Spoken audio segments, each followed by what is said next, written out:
Bom dia, meus irmãos. A graça e a paz do nosso Senhor e Salvador Jesus Cristo. Eu já vi alguns olhares, como quem diz assim, será que o pastor vai pedir para todo mundo, como é que vocês falam aqui mesmo? Adiojar? Olha, eu confesso que é o melhor. Talvez não dê todo mundo aqui nas duas primeiras colunas, mas se a maioria dos irmãos virem para essas duas primeiras colunas aqui, ou as duas colunas do centro, vai ser melhor. Nós estamos em um caráter de aula, então nós estamos tendo a participação dos irmãos. Estou circulando aí no meio dos irmãos, para a gente ouvir, caso alguém comente alguma coisa, que o microfone não chegar perto.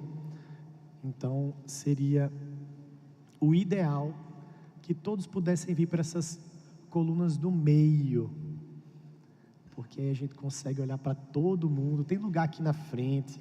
Eu prometo que eu não fico perguntando para quem estiver logo na frente, tá bom? Você pode ficar tranquilo. Meus queridos, eu descobri que o meu livro, ou eu ainda não achei, ou ele não veio nessa mudança, eu não encontrei ele. Mas por via das dúvidas, eu comprei e era para ter chegado ontem, mas não chegou ainda. Então, se Deus permitir, tudo dando certo, nada dando errado, no próximo domingo, na metade do curso, eu vou estar com o livro aqui, passar para os irmãos, caso alguém queira folhear, queira acompanhar. Para aqueles que nos visitam ou estão aqui pela primeira vez, desde do último, há 2 domingos atrás, nós estamos estudando o livro do pastor Timothy Keller, que é o Evangelho na Vida. Como nós podemos entender o Evangelho, a obra de Cristo, a história da redenção, o Deus poderoso, o homem pecador, Jesus Cristo Salvador e o céu ao lado do nosso Senhor, sendo aplicado à nossa vida.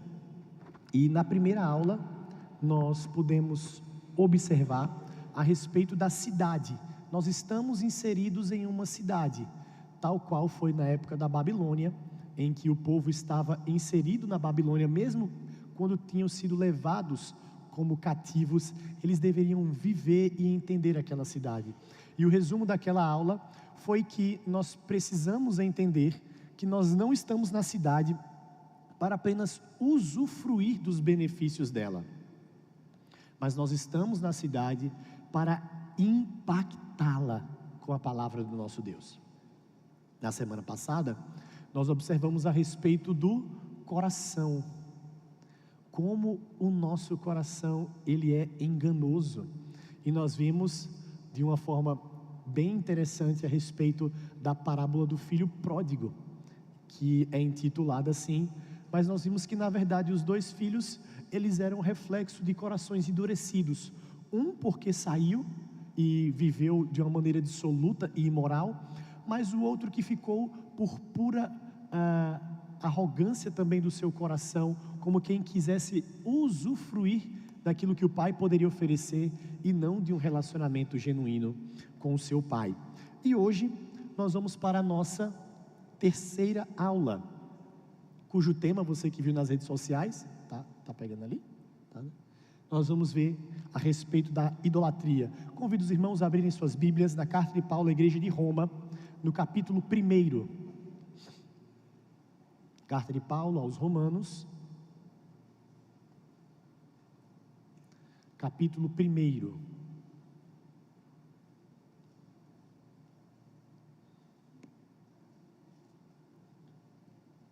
A partir do verso 18, os irmãos fiquem com as Bíblias abertas, que nós sempre vamos voltar os nossos olhos ao texto.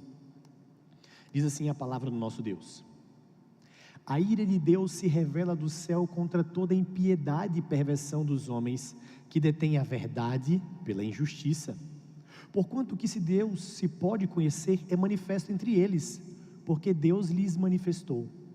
Porque os atributos invisíveis de Deus, assim como o seu eterno poder, como também a sua própria divindade, claramente se reconhecem desde o princípio do mundo, sendo percebidos por meio das coisas que foram criadas. Tais homens são, por isso, indesculpáveis. Porquanto, tendo o conhecimento de Deus, não o glorificaram como Deus, nem lhe deram graças, antes se tornaram nulos em seus próprios raciocínios, obscurecendo-se-lhes o coração insensato. Os irmãos, o verso de número 22 e verso número 23, inculcando-se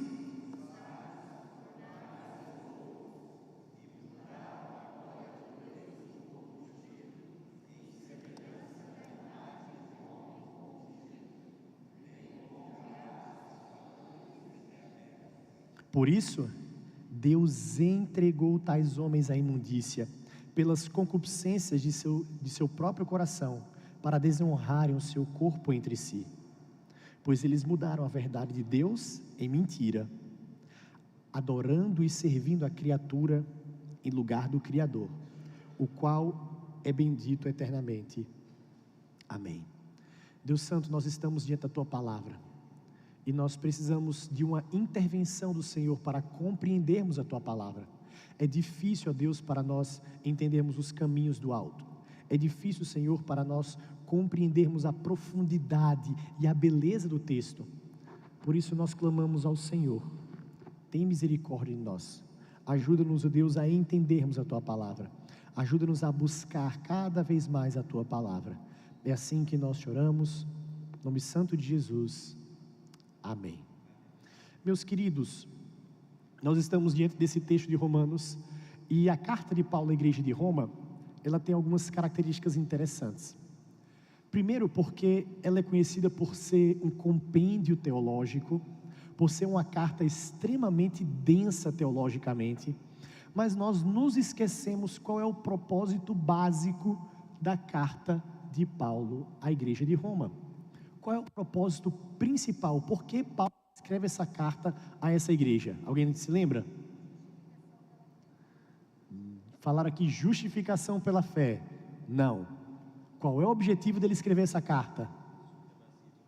Supremacia de Cristo. Não. Combater a idolatria. Também não. Conversão dos gentios. Também não. Qual foi o objetivo do apóstolo Paulo escrever a carta à igreja de Roma? Peraí, as pessoas estavam enturpando? Não. Um guia para a vida cristã? Também não. Estavam deturpando a glória de Deus? Também não. Por que o apóstolo Paulo escreve a carta à igreja de Roma? Vocês estão falando o assunto, ou os assuntos da carta, mas o porquê ele escreveu a carta? Qual era o desejo do seu coração? Por que ele endereça essa carta a uma igreja que ele nunca foi? Por que ele endereça uma carta tão pesada para crentes que ele não conhecia pessoalmente?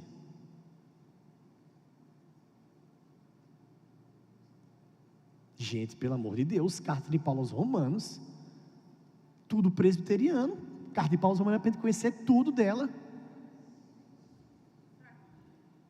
É o quê?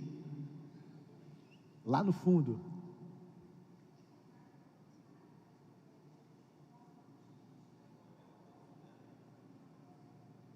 Espera aí que eu não entendi nada. A carta de Romanos é uma carta doutrinária, porque a igreja lá de Roma não tinha sido fundada por um apóstolo, né? Eles não tinham tido essa oportunidade de ter essa doutrina esclarecida. Alguém concorda? Alguém discorda? A gente está em aula aqui.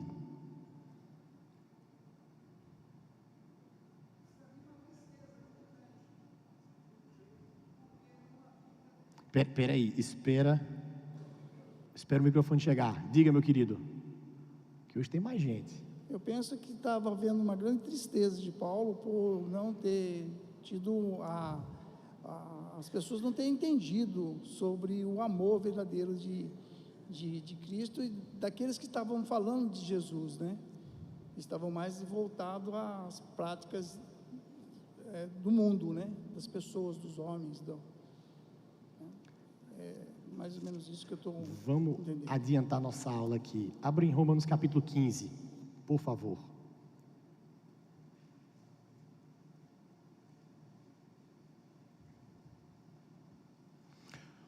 O objetivo do apóstolo Paulo escrever a carta de Roma era a apresentação de quem o apóstolo Paulo era para uma igreja que ele não conhecia, porque o seu desejo era ter apoio da igreja de Roma.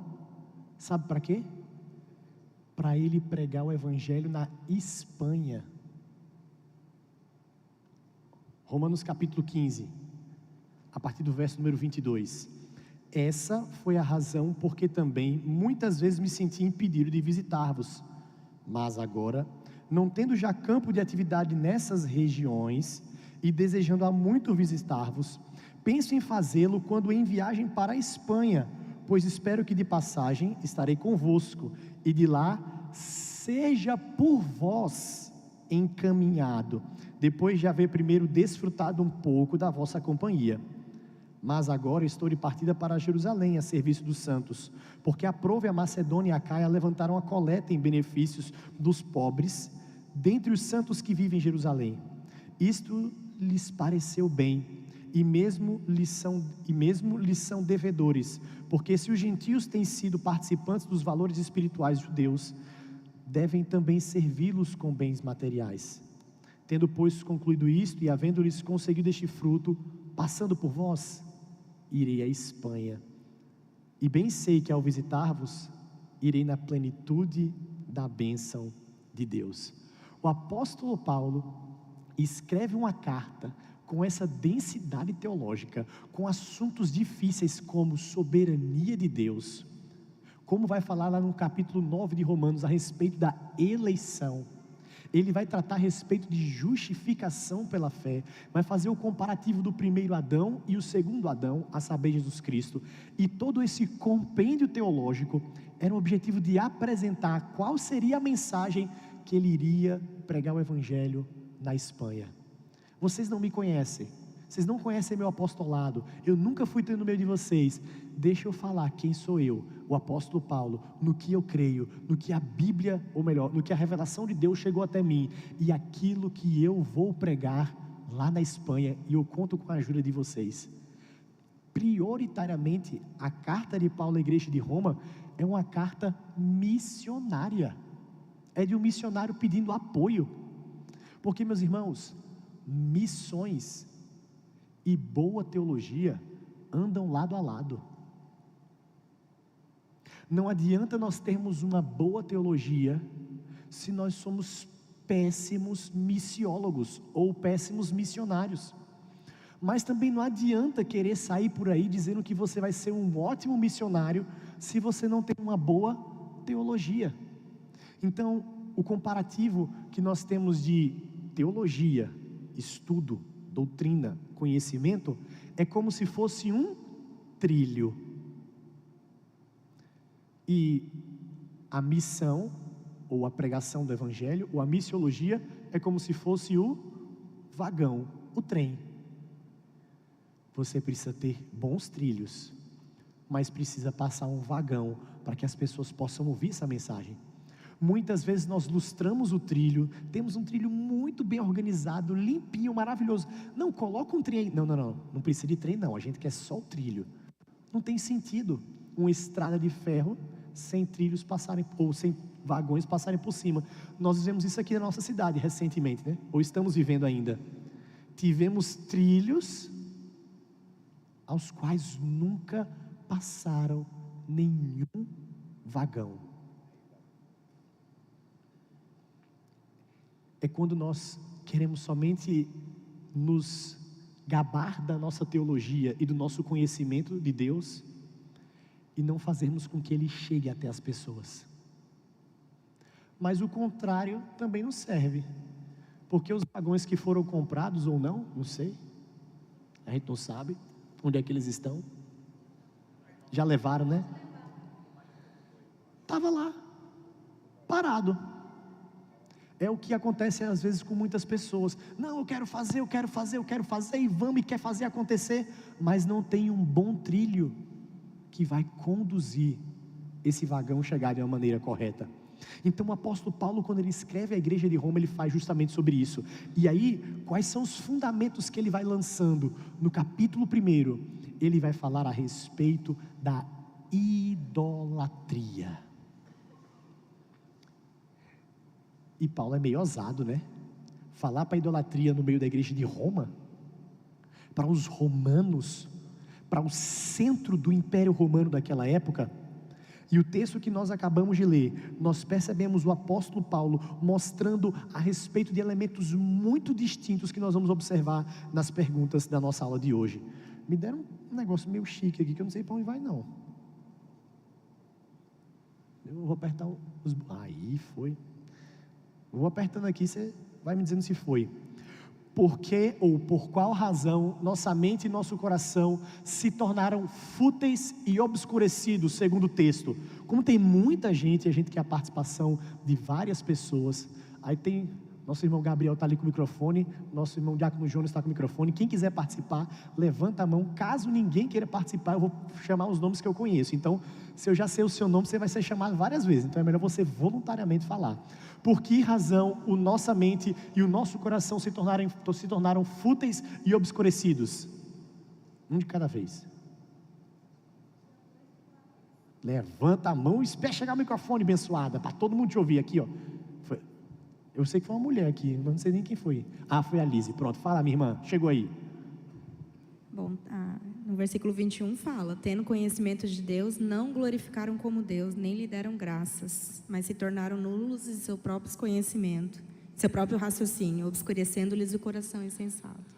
Por que então eles se tornaram fúteis? Porque tendo conhecimento de Deus, não o adoraram como Deus. Mas espera aí, as pessoas têm conhecimento de Deus?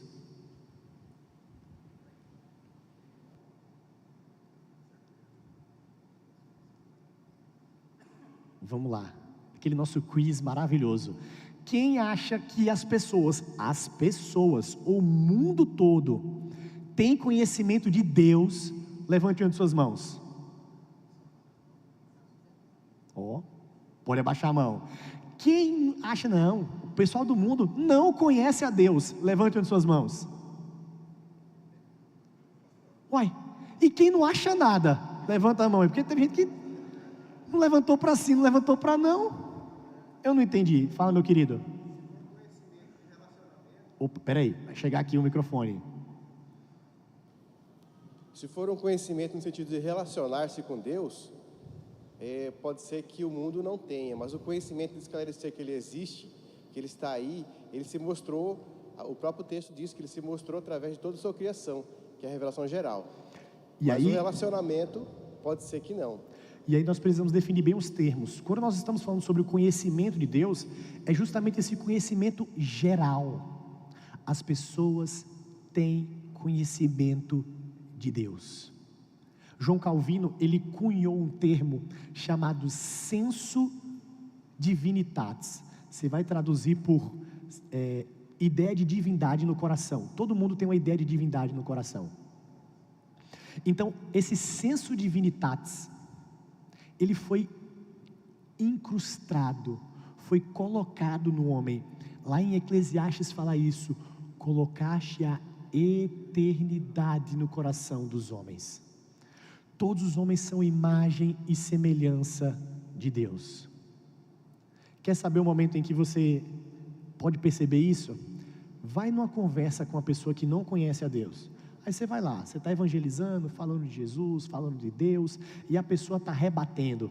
Não, porque tem muita injustiça no mundo, tem muito problema no mundo, tem muito isso e não sei o que no mundo, e não sei o que lá. E aí você vai, e aí você usa um argumento que às vezes a gente não quer usar, que na evangelização a gente mais fazer perguntas do que querer respondê-las. Deixa a pessoa ir até as últimas consequências do que ela crê. Por exemplo, uma pessoa que é existencialista, que a vida, ela precisa buscar a existência dela, ela precisa procurar uma razão para viver. Aí você vai, certo, e quando você procurar a razão para viver, aí você vai, quando ela levar aquilo até as últimas consequências, ela vai ver que não tem sentido. E aí quando você vai armar para falar do evangelho, sabe o que essa pessoa vai dizer? Não, vamos parar por aí. Você já teve a oportunidade de chegar numa pessoa que vocês estavam conversando e teve um determinado momento que você falou algo e ela fez assim: não, vamos parar por aqui, para a gente continuar a nossa amizade? Sabe o que tinha por detrás dessa cortina? O senso de divindade. Você tocou no senso de divindade, porque ela sabe que o próximo passo é ela reconhecer que ela está em rebeldia contra Deus. Ela sabe que o próximo passo é ela reconhecer que ela é pecadora e existe um Deus grandioso. E aí o apóstolo Paulo fala isso: eles estão em rebeldia, eles estão obscurecidos. Eles não querem saber de Deus, eles não querem ter um relacionamento com o Senhor. Então, quando se fala sobre ter conhecimento, a ideia de um conhecimento geral, todos conhecem. Qual é a prova disso? As religiões surgem em todos e qualquer lugar, em todos os lugares por aí. Em todo lugar surge religião. O homem, por natureza, ele é um ser adorador. O homem está adorando o tempo todo. E aí, meus irmãos, nós precisamos corrigir uma linguagem que nós temos. Dá para entender o que nós falamos com isso, mas nós precisamos refinar. Sabe o que é? É a gente chegar para uma pessoa e falar assim: meu irmão, você precisa ter um relacionamento com Deus. Você já falou isso para alguém? Uma pessoa que não teme a Deus, está longe dos caminhos do Senhor, fala assim: você precisa ter um relacionamento com Deus. O que é que nós queremos dizer sobre você falar para uma pessoa ter um relacionamento com Deus? Você precisa conhecê-lo, andar em intimidade, obedecer, amá-lo, não é isso?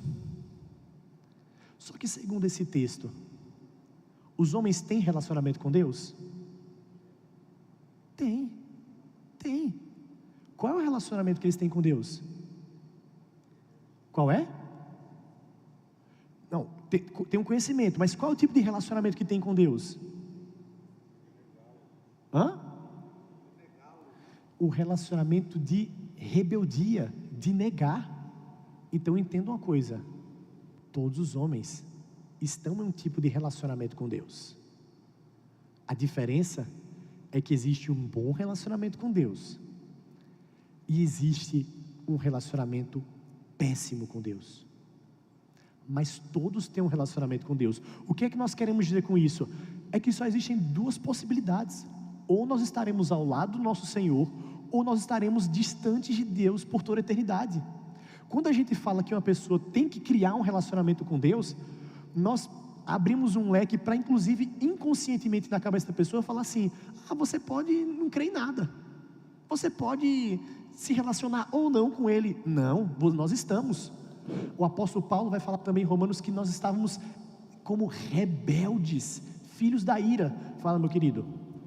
Parece que o que traz na memória da gente, olhando a palavra, que esse relacionamento que a humanidade fala de reconhecer a divindade, traz lá na época da serpente, onde fala para Adão, para Eva, que ela seria, se ela comesse do fruto, ela seria igual a Deus. Sim. E por isso que muitas vezes a gente sabe que existe, mas a gente não honra, não reconhece que Ele é soberano, que muitas pessoas entendem: não, Deus não é igual, não é mais do que eu. Muitas vezes acontece isso na mente da pessoa, no coração. E aí o texto coloca para nós que eles não glorificam a Deus e não rendem graças a Deus. Meus irmãos, sobre glorificar a Deus é algo que nós precisamos entender de maneira muito clara: ninguém aumenta a glória de Deus. Quando fala assim, vamos dar glória a Deus, meus irmãos, não fica parecendo que existe um gloriômetro, que quando a gente dá glória a Deus, o gloriômetro faz assim, ó. Não tem. Como também, se você viver uma vida rebelde do Senhor, o gloriômetro dele não faz assim, ó. Não. Nosso Deus não é um Deus carente. Ele não fica assim: por favor, vai lá, Armando, glorifica meu nome, vai, nunca te pedi nada, glorifica no domingo, vai, glorifica, levanta a mão, glorifica para mim. Deus não é assim não, gente. O nosso Deus é em si todo glorioso. Quando nós falamos de glorificar a Deus, é de nós reconhecermos a glória de Deus. Ninguém aumenta nem diminui a glória de Deus. Quando fala de nós conhecermos a Deus, é de nós estabelecermos ou de nós entrarmos em um relacionamento com Deus de uma maneira boa, mas nós já temos relacionamento com Deus. E meus irmãos, o conhecimento de Deus é Ele quem revela. E Ele revela o conhecimento de várias formas. E é muito bom pregar sobre conhecimento numa igreja que tem uma escola. Porque nós observamos o conhecimento de Deus sendo difundido, só não sábado, quando às vezes a gente tem programação, então de domingo a domingo. Mas durante a semana, o conhecimento de Deus, ele é empregado e pregado aqui nas salas de aula. Ah, é verdade, né, pastor? Antes de começar a primeira aula, a gente ora, né? Na hora dos cultos, a gente lê a Bíblia, a gente ora, a gente canta. É aí que a gente está falando do conhecimento de Deus, né? Não. O conhecimento matemático, quem foi que criou? Pitágoras não criou nada, gente. Na física, Isaac Newton não criou e não inventou nada. O ciclo do nitrogênio, do hidrogênio, ou como até colocam, as leis de Mendel, não foi Mendel que criou aquilo ali, ele apenas observou, entendeu como funciona. Deus quem criou, e aí a gente amplia isso para todas as áreas. Aí você fala, peraí pastor, já sei. E quando a gente fala de um computador, qual foi o computador que Deus criou? Aí a gente vai ver a forma como Deus nos criou, porque Ele nos criou com a capacidade de reproduzir inteligência, de reconhecer inteligência. Deus nos deu essa capacidade. Nós somos seres que conseguem perceber criatividade e inteligência. Quer uma prova disso? Você for lá para o interior da Paraíba, vai ter um lugar chamado Pedra da Boca. É uma montanha que por causa do intemperismo físico, geográfico, foi batendo vento, chuva, foi lapidando a pedra ao longo dos anos, e ela ficou com formato de boca, parece mesmo uma boca, mas você olha e consegue ver as imperfeições, e percebe que aquilo dali foi obra do tempo, da natureza, de todos os, como a gente fala, dos intemperismos que acontecem naturalmente na nossa geografia. Mas se você for lá para os Estados Unidos e ver o Monte Rushmore, que é aquele monte famoso que tem a cara dos presidentes na pedra, você olha para aquilo ali e você fala, não, isso aí não foi o vento que fez, isso aí não foi a chuva que fez, alguém esculpiu aquilo ali. O homem conseguir reproduzir criação, inventar coisas, também é uma forma dele usufruir daquilo que Deus colocou para ele. O homem pode fazer isso, só que por causa do pecado, o que é que o texto fala para nós? A nossa mente e o nosso coração se torna fútil, se torna obscurecido. Por causa do pecado, nós não nos voltamos para Deus em adoração, e nós nos voltamos para nós mesmos. Vamos continuar, que a gente está só na primeira pergunta. De acordo com esses versículos, quais são alguns dos resultados da idolatria em nossa vida? Aí quando você for responder, você vai responder a segunda parte. Isso corresponde à sua própria experiência? Essa aí é mais, ninguém quer responder, né? É agora que a gente fala os nomes. E aí? De acordo com esses versículos, quais são alguns dos resultados da idolatria na nossa vida? Vamos primeiro responder essa primeira parte aí.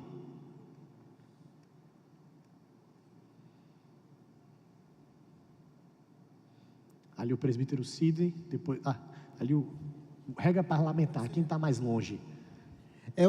No caso aí, a cultura nossa, oriunda da católica, né? Principalmente aqueles que se convertem, nossa cultura mesmo é de simpatia, né? Eu vou fazer isso porque vou ter uma prosperidade, um exemplo, né? Eu vou dar mais dinheiro aos pobres para que Deus vai olhar para mim e eu vou merecer o céu. Então, muitas vezes salta isso aí a nossa mente, né? Que é alguns resultados da idolatria, que a gente não percebe, né? É um resquício cultural, vamos dizer. Ok, presbítero Sidney aqui. Aqui, ó. Segundo eu vendo no texto aqui, eu acredito que o resultado da idolatria na nossa vida é a gente se tornar os super-homens, digamos assim. Nos tornarmos o quê?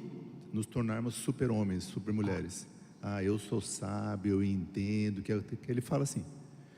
Aí, digamos assim, a gente deixa o Deus soberano, super sábio de lado, fala assim, não, eu sei fazer isso aqui, e aí eu me viro, e aí eu vou, dentro da minha mente, criando as coisas também que eu posso pôr no lugar de Deus. Eu acho que a exaltação é tipo assim, eu não fico para baixo, eu fico para cima, eu passo na frente de Deus.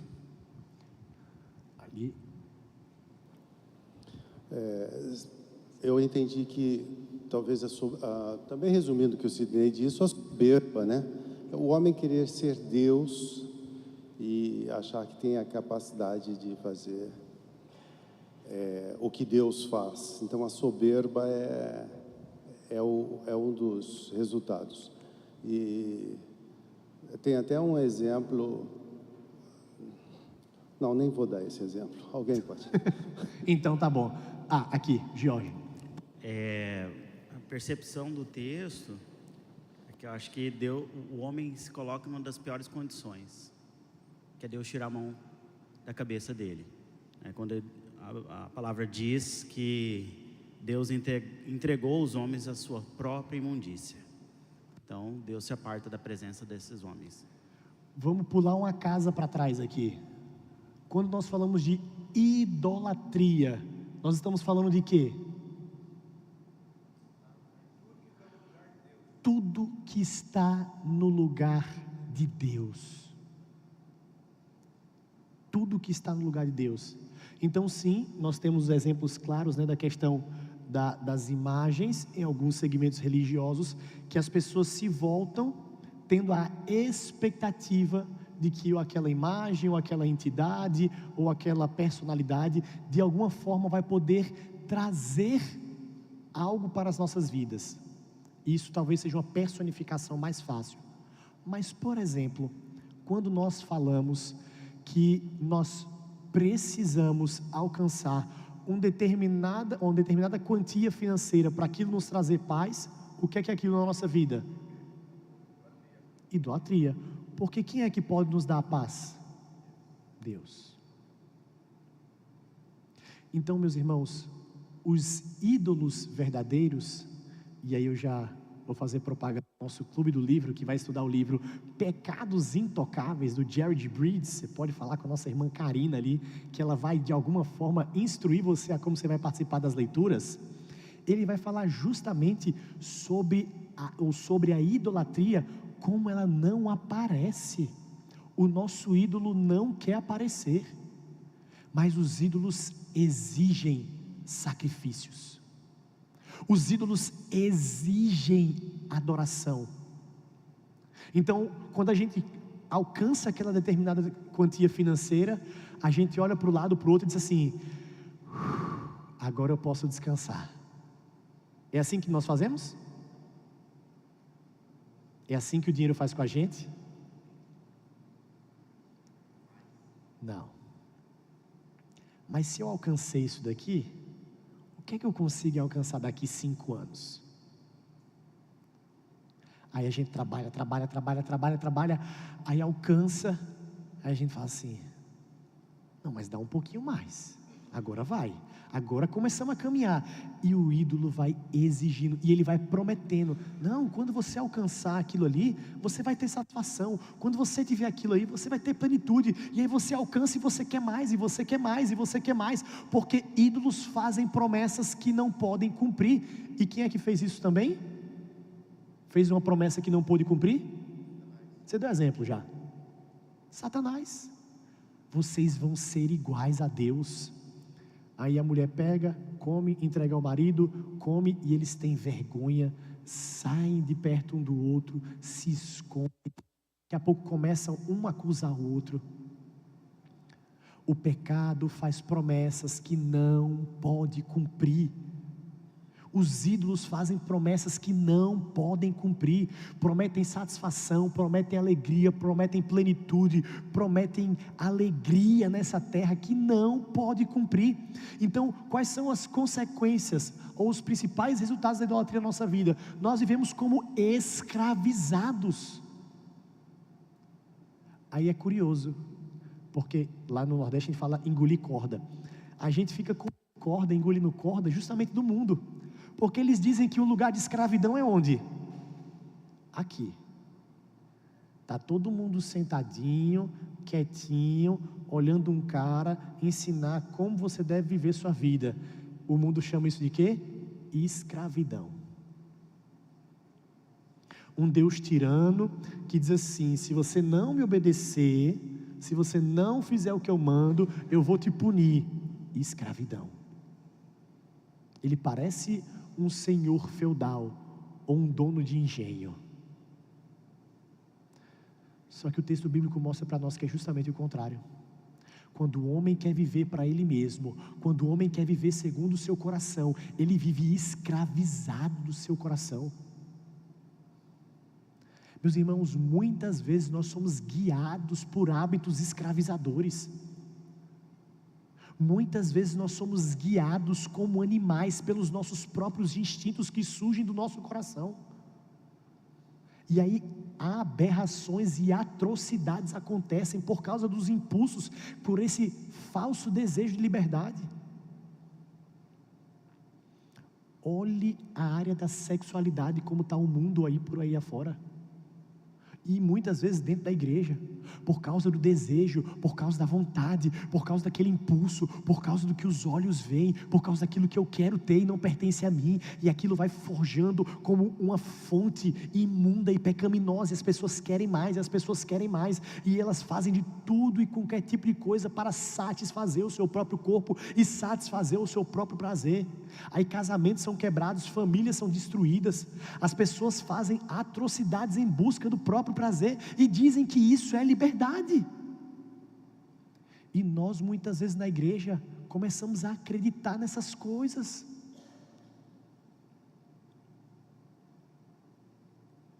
Nós queremos usar as armas mundanas para resolver os nossos problemas no casamento, por exemplo. O apóstolo Paulo fala que um dos resultados da idolatria é essa escravidão do próprio coração. Mas o mundo não pode falar assim. Então ele fala como? Segue o seu coração. Se é amor que você está sentindo, qual é o problema? Se são dois homens que se amam, qual é o problema? Se são duas mulheres que se amam, qual é o problema? É amor.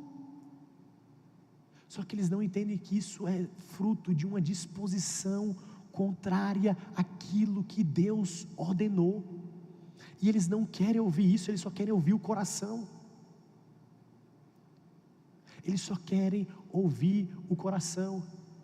E aí Jeremias capítulo 17 vai falar que o nosso coração é o quê? Enganoso, corrupto. Ele faz uma pergunta: quem vai conhecer? Então, meus irmãos, cuidado com o seu coração. Você fala assim: pastor, Deus colocou no meu coração. Cuidado, irmão. Cuidado para saber se foi Deus que colocou no seu coração ou não.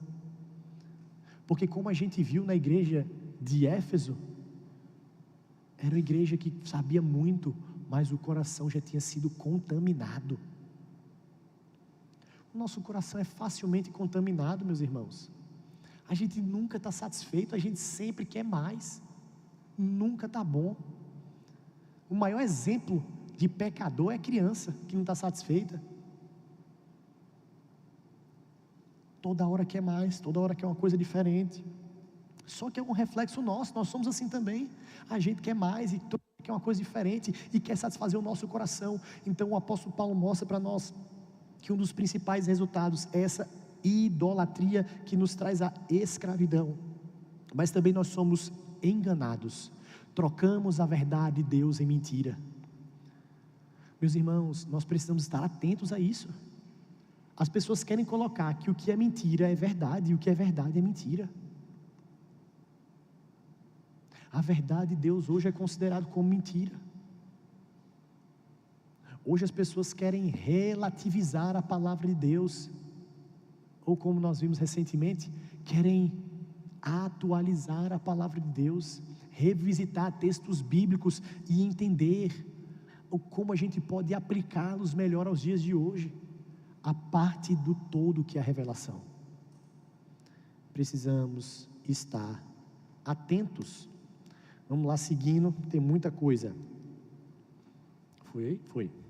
O que esses versículos afirmam sobre a ira de Deus, sua existência? Alguns talvez questionem como isso é possível. Eu digo que isso me incomoda. Nessa situação, a pergunta útil pode ser: se você ama profundamente uma pessoa, isso exclui a sua ira?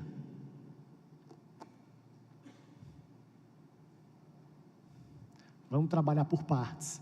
O que é que o texto nos mostra sobre a ira de Deus? A primeira coisa que nós precisamos perceber é que a ira de Deus, ela é revelada, santa. Antes disso, dá um passo atrás ainda. É bem óbvio. Não. A ira de Deus é verdadeira.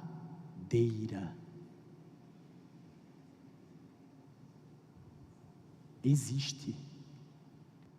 Que é outra coisa que as pessoas não querem. Se Deus é tão bom, por que coisas ruins acontecem no mundo? Se Deus é tão bom, porque Ele criou pessoas para ir para o inferno? Se Deus é tão bom, por que não deixar que as pessoas que se amam vivam uma vida com amor? Por que punir se Ele é amor? E aí tem um livro de um pastor chamado Jonathan Leeman, que em breve a gente pode estudá-lo também, que é a doutrina,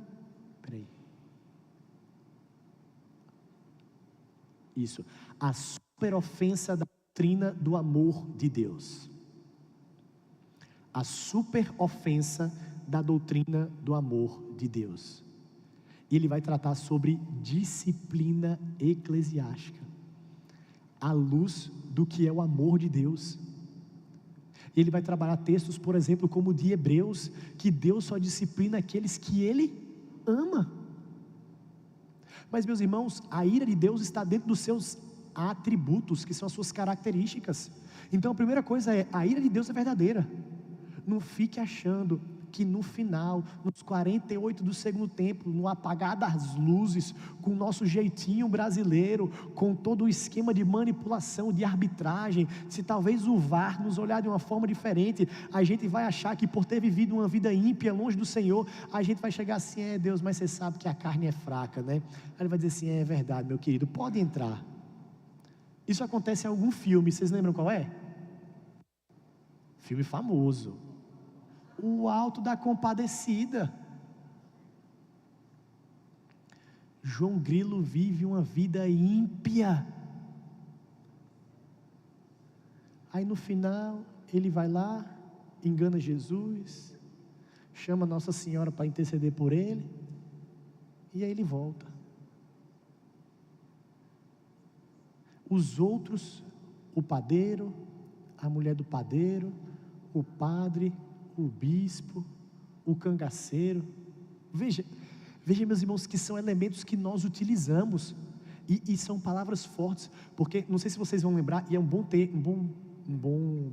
filme para você fazer esse entendimento do que as pessoas entendem por condenação. O texto mostra, o registro do filme coloca para a gente que no último momento eles são redimidos, e aí uma redenção que acontece a partir deles, não de uma confissão de Jesus Cristo, algo que eles fizeram no final da sua morte. Então o padeiro e a mulher do padeiro viviam traindo, brigando, mas na morte eles estão se amando. Aí por causa desse amor, eles são salvos. Aí quando vai falar lá do matador, Severino de Aracaju, aí fala assim, mas e esse aqui? Viveu a vida matando, morreu matando. Aí alguém se lembra o que é que fala, o que justifica ele para ele poder ir para o céu? Ele teve uma infância difícil, ele encarou a morte da polícia logo cedo dos seus pais, e isso faz com que ele agora seja salvo. Percebe que nós muitas vezes podemos caminhar por caminhos assim? Meus irmãos, só quem nos salva, só quem nos justifica é o Senhor, e a ira dele é real. Não vai ter um momento que Deus está dizendo assim, ó, eu vou te punir, viu? Eu vou te punir, eu vou te punir. Aí chega no final, como o pai que voltou do culto cansado, não vou bater nesse menino não, bota o menino para dormir e ele se safa. Deus não é esse pai não, meus irmãos. Fala, meu querido. Pastor, a gente lê em Romanos 8 que diz que nada nos separará do amor de Deus, nem altura, nem profundidade, nem perigo, nem fome, nem espada, nem nudez, e realmente nada nos separa do amor de Deus, mas o pecado nos separa da presença de Deus, né? Porque está escrito no profeta Isaías que eis que as mãos do Senhor não estão amarradas para que não possa salvar, nem o ouvido do Senhor tampado para que não possa ouvir, mas o vosso pecado faz separação entre vós e o vosso Deus. É como uma mãe que tem um filho viciado em drogas em casa, e ela sabe que se o filho permanecer ali, ela vai vender tudo que ele tem, ele vai vender tudo que ela tem para comprar droga e vai acabar com a vida da mãe, então tem que botar o filho para fora de casa. Existem situações reais diversas. Ela nunca vai deixar de amar o filho, nunca vai deixar de se preocupar com o filho, de torcer pelo filho, mas ele, por conta do estado de pecado dele, não tem como mais viver na presença da mãe, né? Então, aquele pecado, aquele erro dele não separou o filho do amor da mãe, mas separou da presença da mãe, né? Então, a gente tem que... Só que aí a gente também precisa corrigir um outro entendimento comum, que é das pessoas falar assim, eu preciso de descanso. Não, Armando, tive uma semana cansada de trabalho, chega no sábado, a gente quer ir para a beira da lagoa, pescar, e diz assim, eu também preciso de descanso, porque eu também sou filho de Deus. Engraçado, né? Todo mundo quer ser filho de Deus agora, né? Mas quem são os verdadeiros filhos de Deus? Aqueles que têm Deus por Pai. Aqueles que têm Cristo por Salvador e irmão. Então esse ensinamento de que eu também sou filho de Deus, eu mereço, eu também sou filho de Deus, eu também sou filho de Deus, os verdadeiros filhos de Deus são aqueles que têm um bom relacionamento com Deus, e não todos que foram criados por Deus. O texto mostra aqui para nós, meus irmãos, a respeito da ira, que ela é real, a ira que ela é vindoura, vai acontecer. O inferno é real, a gente cantou isso. O inferno é real. Vai acontecer um lugar onde as pessoas não vão pagar pelos seus pecados, elas vão sofrer pelos pecados. E quem é que mais vai sofrer no inferno? Alguém sabe?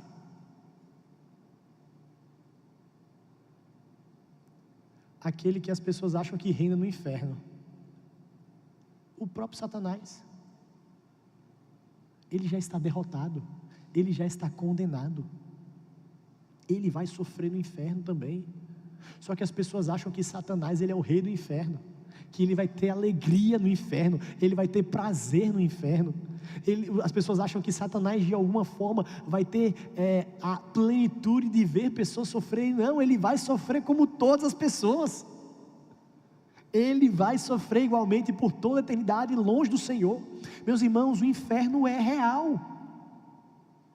E o sofrimento, a dor, e a principal característica do inferno, que é a mais dura, não é a ideia de fogo e enxofre, Não é a ideia de eternidade, mas é a ideia de ostracismo. É a ideia de uma distância de Deus. A única coisa que as pessoas vão ter de Deus no inferno é a sua ira por toda a eternidade. Logo, nós não somos os aniquilacionistas. Sabe o que é aniquilacionista? É que ele diz assim: acabou aqui a vida, vivemos como poeira cósmica agora. Não. Ou então aqueles que dizem que o inferno é onde? Aqui? Não. Onde a gente pode desfrutar da graça de Deus, onde tem Coca-Cola geladinha, onde pode comer peixe e carne à vontade. Não. Aqui não é inferno, não. Aqui nós podemos louvar a Deus. Aqui nós sentimos a presença de Deus. O inferno é um lugar onde não vai ter nada disso. E nem lugar para arrependimento. Nem lugar para arrependimento. Lembra da parábola do rico e do Lázaro? Ah, pai Abraão, manda Lázaro tocar aqui na ponta de água na minha boca, manda a gente voltar. Você percebe que em nenhum momento ele fala assim: eu me arrependo. Não há espaço para arrependimento. E aí, meus irmãos, um adendo muito importante. Talvez você possa falar assim: mas e se uma pessoa que se arrependeu e ela não foi eleita? Como é que acontece isso, pastor? Nós cremos na rotina da predestinação, nós cremos na eleição, nós cremos na soberania de Deus, mas eu tenho dificuldade. E se uma pessoa falar assim: eu me arrependo dos meus pecados, eu confesso Jesus Cristo como Senhor e Salvador de minha vida, e essa pessoa não é eleita, ela não vai entrar no céu? Entenda uma coisa: ninguém, absolutamente ninguém, chega ao arrependimento, confessa a Jesus Cristo como Senhor e Salvador de sua vida, se antes não for tocado por Deus. Então não tem a possibilidade de uma pessoa, podemos dizer, não eleita, ela pedir perdão, porque o que é que o texto fala? Ela está morta nos seus delitos e pecados, ela está com a sua mente obscura, ela está com o seu coração endurecido, ela não consegue se voltar para Deus. Quer um exemplo claro disso? É o povo de Israel no Antigo Testamento. O povo viu Deus agindo toda hora. O povo no deserto viu chuva, gente, chuva de pão. Chuva de pão. Você tem noção do que é ver uma chuva de pão? Não, eu também não. Choveu pão, você está olhando para o céu e começa a cair pão. Você pega e come, é saboroso. Você vê um mar se abrindo na sua frente. E ainda assim as pessoas murmuravam contra Deus. Então não importa a quantidade de milagres, as pessoas viram Jesus, as pessoas estavam ali, elas fechavam seus olhos, só tinha 5 pães e 2 peixes, quando elas abriram os olhos, tinham sacos e sacos de comida, e as pessoas ainda assim não acreditavam que Jesus Cristo era o Senhor. Então não tem a mínima possibilidade de uma pessoa chegar assim na porta do céu: deixa eu entrar, eu sei que eu não sou eleito, mas eu reconheço que Jesus é meu Salvador, eu reconheço que Jesus é meu Senhor, eu reconheço que eu sou pecador. Ninguém faz isso se antes Deus não tocar no seu coração, se antes Deus não implantar a vida eterna, porque no mais, todos estão como em Romanos capítulo 1, nós estamos obscurecidos na mente e no coração. E aqui é a principal diferença entre nós fazermos uma filosofia cristã e uma filosofia humanista. Entre nós fazermos uma teologia cristã e nós seguirmos o curso desse mundo. Sabe por quê? Porque nós entendemos que o homem não pode decidir por si mesmo. O homem, ele não tem capacidade de se voltar a Deus. Por quê? Porque ele está morto em seus delitos e pecados e com seu coração obscurecido. Mas o pressuposto, o princípio das filosofias seculares, das filosofias mundanas, é que o homem não está. Eles ignoram o problema do pecado. Eles acham que o homem está em seu estado natural, de mente, de coração. E nós entendemos que o homem não está no seu estado natural de mente, de coração, sem pecado. Ele é pecador. Eles não percebem a influência do pecado. Eles não percebem as consequências do pecado. E nós percebemos. Nós entendemos que as pessoas agem porque elas agem daquela forma por causa do pecado que habita nas suas vidas. Minha querida, deixa o ponto de bala aí o vídeo, por favor. Nós precisamos entender que o nosso coração sempre vai estar criando ídolos e nós vamos querer que eles sejam de fato os deuses que vão adiante de nós, e nós repousamos a nossa confiança nesses ídolos. Aqueles que não nasceram de novo vivem escravizados, vivem aprisionados e não conseguem chegar ao pleno conhecimento da verdade, a menos que Deus toque nos corações. Solta o vídeo aí, minha irmã, por favor.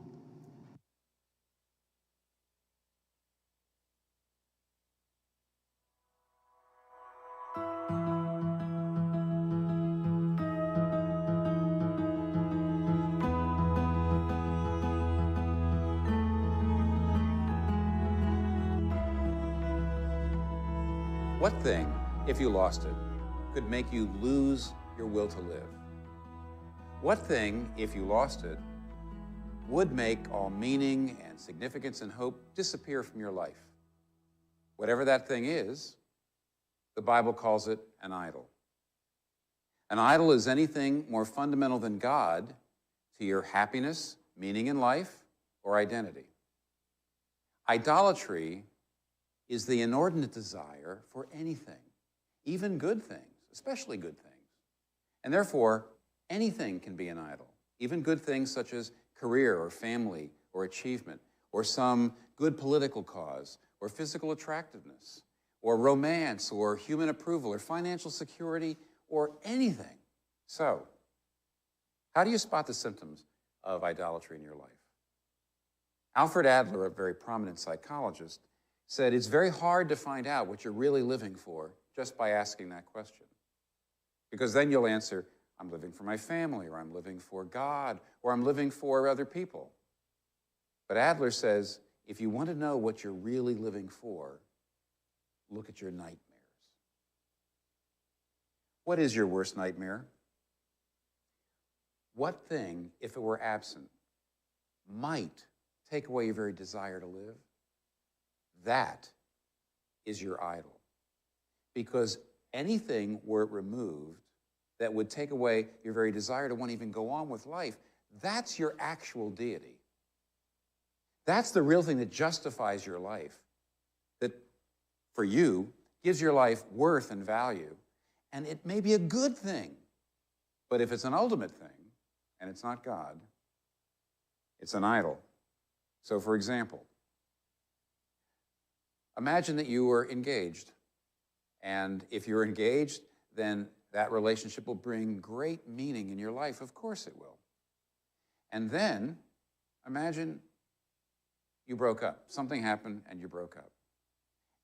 And of course there'll be tremendous grief, because if it was a good relationship, if it was a good thing, then to lose it will be very hard. But if you made that person an ultimate thing, if the love of that person was the very reason you got up in the morning, was the very reason that you even thought there was anything good about you at all, if you turned a good thing into an ultimate thing and you lose that, it won't just be hard, you will be completely devastated. Romans chapter 1, verse 18 to 25 is the classic New Testament text that explains the nature and the power of idolatry. In that passage, Paul shows that all the breakdowns of life, whether spiritual or psychological or social or cultural, they all come because we've worshiped and served created things rather than the Creator. Jeremiah chapter 2, verse 25 puts it like this: it's no use. I love foreign gods, and I must go after them. That's the voice and language of Israel. And Jeremiah uses it to get across the fact that once we've come to believe that something will really make us happy, then we can't help ourselves. We must go after our gods. They completely capture our heart. As Psalm 106 puts it, they worshiped their idols, which became a snare to them. The language of the prophet Ezekiel is even stronger. This is chapter 6, verse 9. This is what the sovereign Lord says. I have been grieved by their adulterous hearts, which have turned away from me, and by their eyes, which have lusted after their idols. In psychological terms, an idol is the thing you get your identity from. In theological terms, and this is the way the Bible puts it, an idol is the thing you're turning to for your righteousness. Martin Luther points out that the first commandment, you shall have no other gods before me, is the first commandment because all the other commandments are based on it. Luther says you never break one of the other commandments unless you first break the first commandment. So let's take the 9th commandment. Don't lie. Why do you lie? Well, you say, because I'm a sinner. Yes, but why do you lie in this particular instance and not that particular instance? Luther says you're lying because underneath there is something more important to you than Jesus Christ at that moment. There's human approval or money or power or comfort or something at stake that is so important to you, you're willing to break the law of God in order to get it. In other words, you lie because there's an idol. There's something else that's your real salvation, something else more important to you than Jesus Christ at that moment. And therefore, Luther says, under every behavioral sin is the sin of idolatry, and under every act of idolatry is a disbelief in the gospel. So at the root of all sin is the failure to take the gospel deep into the furthest reaches of your heart. So the gospel, which is the good news that we're not saved because of what we have done, but by what Jesus has done. The gospel is not an elementary principle that we grasp when we're first saved, and then we go on to more advanced biblical principles. No. We always take the gospel with us when we go on. Because our ongoing disobedience, our failure to change, our lack of spiritual growth is always rooted in our unwillingness and our inability to believe and rejoice in our righteousness in Christ. And you will never change unless you come to find the particular and characteristic ways your heart resists the gospel and continues the self-salvation project through idolatry. Unless you constantly apply the gospel to the roots of your heart so that the idols of your heart are weakened more and more, you will never change. Your life will never change because your heart has not been changed. In his famous sermon, The Expulsive Power of a New Affection, Thomas Chalmers says, no one ever changed a habit just by trying. He says nobody changes fear or racial prejudice just by trying, just by saying, oh, I shouldn't be like that. So Chalmers writes, the heart is so constituted that the only way to dispossess it of an old affection is by the expulsive power of a new one. What you need to drive out an old passion is a new passion, a greater passion. What you need is an overmastering positive passion. For example, in Genesis 29, Jacob is told he has to work for Laban 7 years in order to marry Rachel, Laban's daughter. That's a long time to work for, especially a boss like Laban. But Jacob does it. And you know why? The text says Rachel was so beautiful in his eyes, and he loved her so much that it seemed like no time at all. He had an overmastering positive passion, and so he was able to do the work. 7 years, no problem. Here's another example. Take two guys and put them into 2 rooms right next to each other. Give them the very same job. Tell both of them you're going to make widgets. A widget is put this on that, put this on that. Very, very tedious. And tell them they're both going to work for 12 months, 1 year, but tell the man in this room he's going to make $10,000 this year.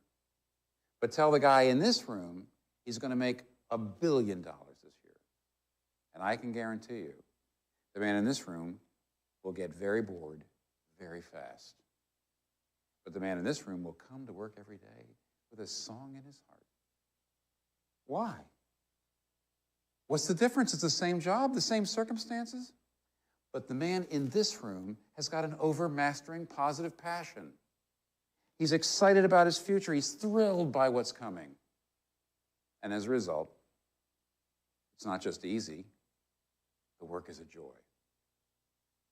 In a number of chapters in the New Testament, in Colossians 3, Romans 8, Hebrews 12, often growth and change is seen as the dynamic of two interactive processes.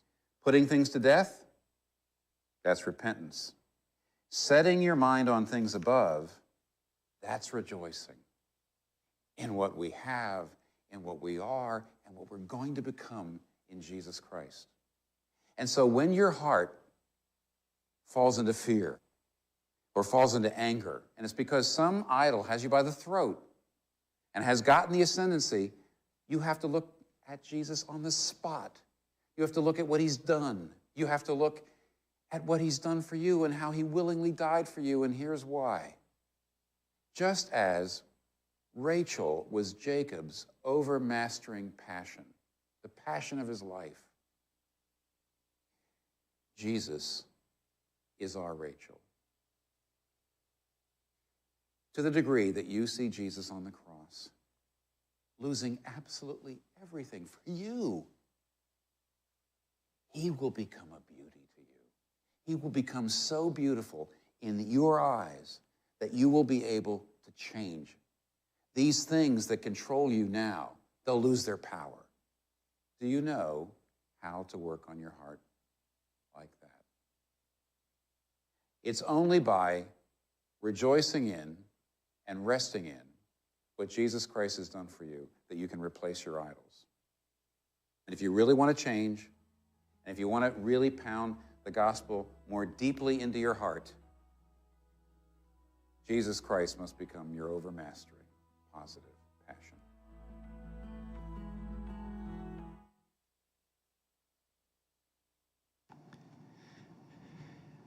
E aí, meus irmãos, alguém quer comentar algo?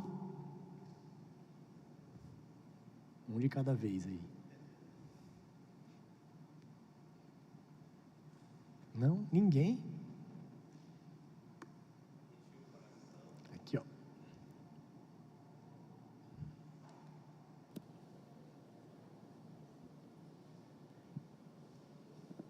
Vendo a nossa aula hoje, eu tive um insight, não sei se todos os irmãos sabem, mas tem um salmo que é repetido no livro de Salmos. O Salmo 14 e o 53. E ele começa dizendo assim: diz o insensato em seu coração, não a Deus. Mas eu aprendi ali também com o pastor do vídeo que Jesus deve ser a nossa paixão dominante. Legal esse termo, fácil de entender, né? Que Deus nos abençoe. Mais alguém?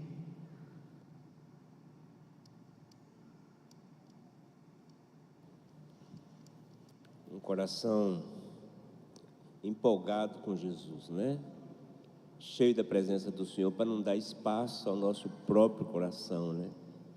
Que essa luta entre a nossa natureza carnal e a presença do seu Espírito, ela vai permanecer o dia que nós encontrarmos com o Senhor. Sabendo que essa luta é permanente, precisamos cuidar e deixar a luz do Senhor cada dia mais presente, para não há espaço para as trevas, né? Sim.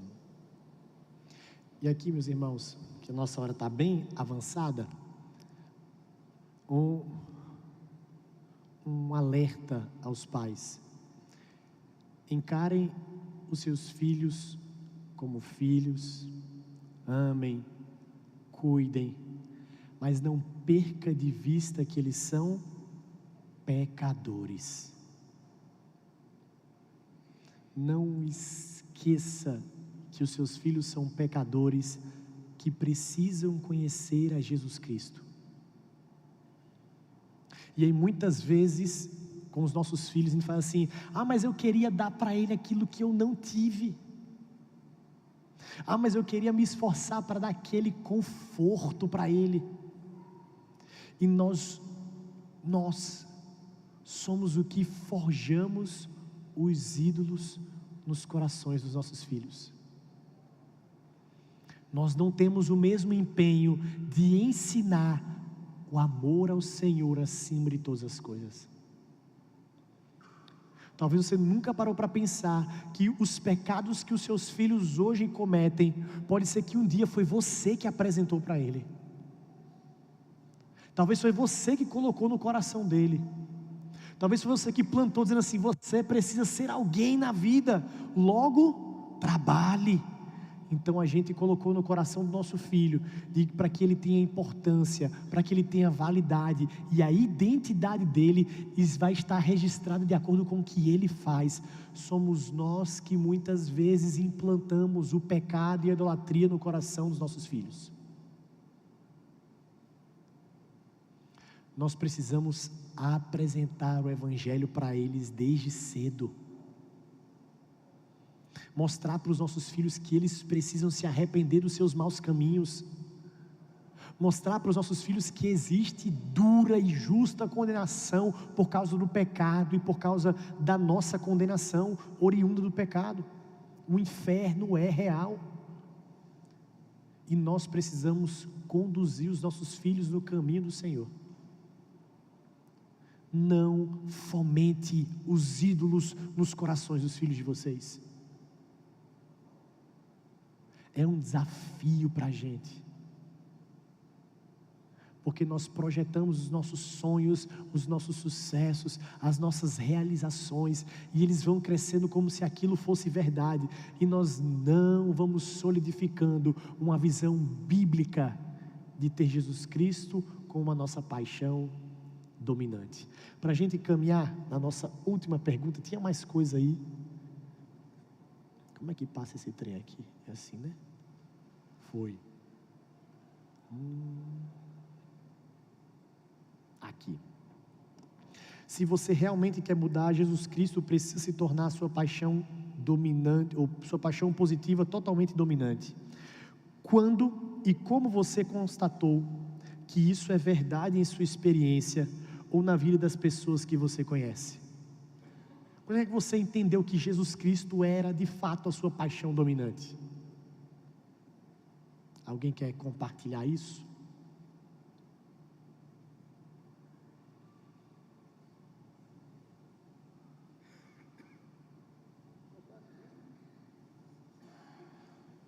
O momento do batismo é um momento marcante nas nossas vidas. Aqui, o microfone aqui, meu querido.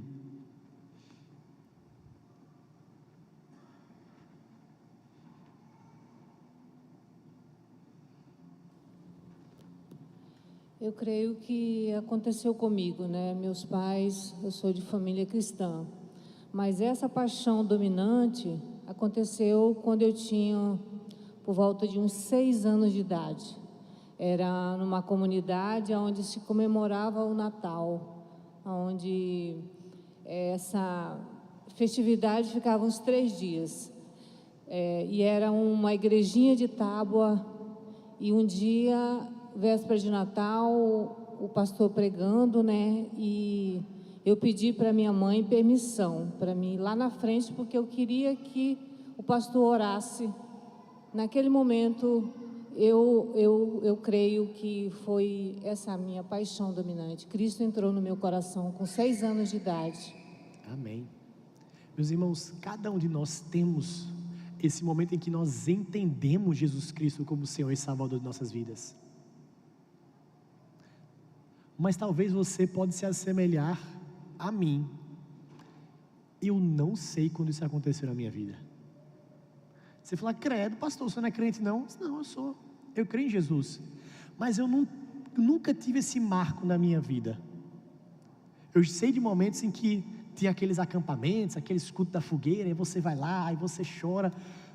Mas eu já criei em Cristo. Então eu fui entendendo que isso foi sendo solidificado ao longo do tempo. Então nunca teve aquele momento também que eu falei assim, eu saí para o mundão, fui lá, pintei e bordei, aí dá aquele povo que dá aquele testemunho assim, porque eu vivia no meio das drogas, eu tinha uma quadrilha, mas aí Jesus me resgatou e hoje eu estou aqui na igreja. Aí a gente acha que isso é um testemunho de fé muito mais impactante do que uma pessoa que criou ou foi criada na igreja nos caminhos do Senhor. Meus irmãos, é uma obra do Espírito Santo de Deus. Acabou. Não há pecador tão perdido que não possa ser encontrado. Não há coração tão idólatra que não possa ser transformado. Fala, minha querida. Rapidinho, eu também tenho essa experiência que o senhor relatou. Nascida e criada em lar cristão, né, desde pequena, eu me sinto convertida, né?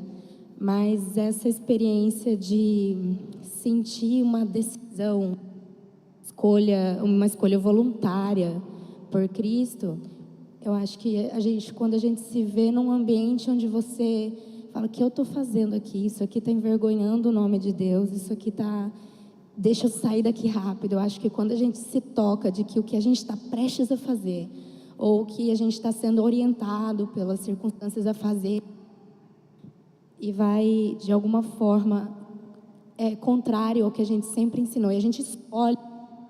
Acho que essa decisão de não envergonhar, como no vídeo fala, né, por baixo do pecado tem aquela idolatria. Então, quando a gente ama mais e pecar, a gente está dizendo que a gente ama mais o pecado que a Deus. Então, eu acho que quando eu sempre tive isso, essa sensação de, meu Deus, não é aqui que eu pertenço, eu estou fazendo algo que vai te envergonhar, então deixa eu fugir daqui. Então, esses momentos que me marcam como, nossa, isso veio forte no meu coração, deixa eu voltar para o que é de Deus aqui, isso aqui vai me... E o livramento de situações que a gente queria fazer algo que era errado, e a gente viu que o Senhor nos conduziu de outra forma, e Ele nos deu força para não fazermos aquilo, é a ação de Deus nas nossas vidas. Mas, meus irmãos, o livro é sobre o Evangelho na vida, é como o Evangelho entra e impacta a nossa vida, mas como nós também precisamos anunciar o Evangelho que impacta na vida das pessoas. Você conhece certamente vários corações idólatras à sua volta, várias pessoas que estão presas, escravizadas no pecado, várias pessoas que estão caminhando longe do Senhor Jesus. Somos nós que precisamos levar a mensagem de transformação do Evangelho para essas pessoas. Somos nós que precisamos comunicar, verbalizar. Eu gosto muito de estudar sobre missiologia, missões, e aí, eu confesso que tem uma expressão que dá muito para entender o que ela quer dizer, mas ela me causa muito desconforto, que a pessoa fala assim, pregue, se possível com palavras. Não. A pregação é a verbalização. Pregue com palavras, pregue anunciando, fale para as pessoas. Sabe por quê? Porque o que é que a Bíblia fala que é um marco de uma pessoa que foi regenerada? Ela fazer uma música? É ela fazer uma dança teatral? É ela fazer uma peça? É assim? Não. Ela precisa o quê? Verbalizar. Então verbalize a fé, fale de Jesus aos corações que estão endurecidos, fale de Jesus aos corações que estão aprisionados, acorrentados no pecado, anuncie o Evangelho da graça, fale aos corações que ainda não conhecem o Senhor Jesus. Agora, sabe por que é muito difícil a gente falar de Jesus? Porque talvez Jesus não faz sentido na sua vida. Porque talvez Ele ainda não é a sua paixão totalmente dominante.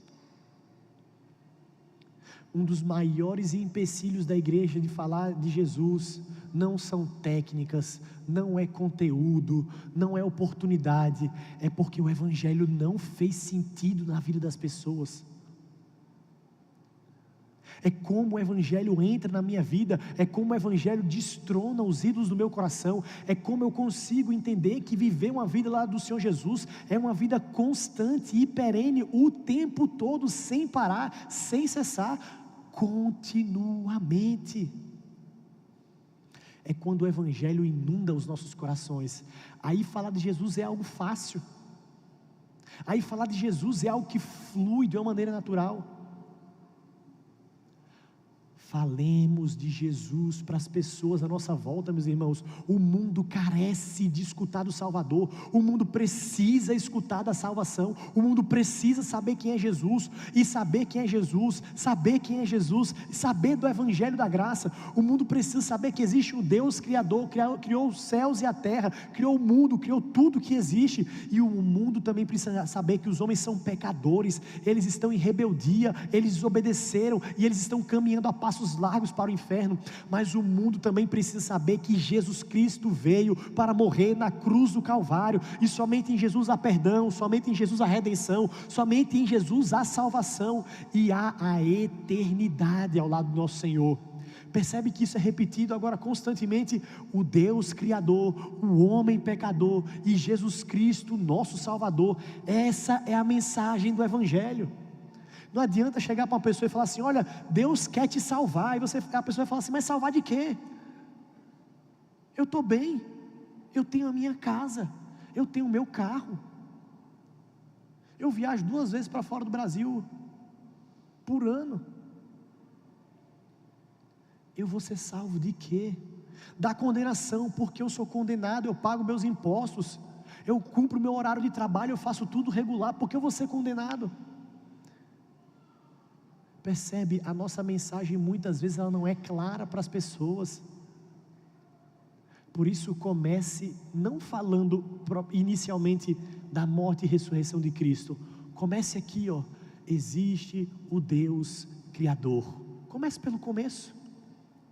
Ele estabeleceu todas as coisas, Ele criou o mundo e tudo que existe. Aí você vai estabelecendo pontos em comum com essas pessoas, porque ela vai acreditar que algo alguém criou, e talvez até deixe isso para Deus mesmo. Pronto, Deus criou tudo, estabeleceu as leis. Agora vai começar a complicar. Uma das leis era que a gente não comesse do fruto do conhecimento do bem e do mal. Adão e Eva comeram, e por causa disso o pecado, e por causa do pecado a morte, e por causa do pecado a morte e a condenação. Aí pode ser que a partir daí a conversa já fica meio travada.